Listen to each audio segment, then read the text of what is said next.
ఈ 6 months బిఫోర్లో ఫిబ్రవరిలోను మార్చిలో కూడా హెయిర్ కటింగ్ కూడా చేసుకున్నాను.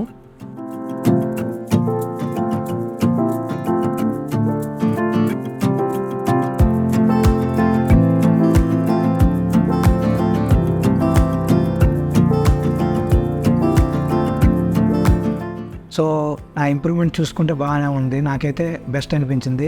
At the same time side effects అనేవి మాత్రం నాకైతే ఏమీ అనిపించలేదు. 1 weekలో అయితే ఇచ్చింగ్ అనేది ఉండేది, కానీ అంతగా ఇబ్బంది పెట్టేది అనేది లేదు. మనకి ఒక ఇది లిక్విడ్ ఒకటి స్ప్రేయింగ్ ഒന്ന് ఇస్తారు, అది మనము యూజ్ చేస్తూ ఉండాలి. వాళ్ళు మెడిసిన్స్ ఇస్తారు, అది మెడికేషన్ మాత్రం మస్ట్ ఇన్స్టెంట్గా మనం యూజ్ చేసుకుంటే మనకి హెల్ప్ఫుల్ అవుతుంది, మన హెయిర్ గ్రోతింగ్ పరంగా కానీ మన హెల్త్ పరంగా కానీ. నేను సిమెంట్ ఫ్యాక్టరీలో వర్క్ చేస్తున్నాను. అంటే మీరు సిమెంట్ అంటే అర్థం చేసుకోవాలి, డస్ట్ అనేది ఉంటుంది. సో దాంట్లో ఉన్నప్పుడు కూడా నాకు 6 monthsలో కూడా ఇంత రిజల్ట్ వచ్చిందంటే I'm happy with new roots.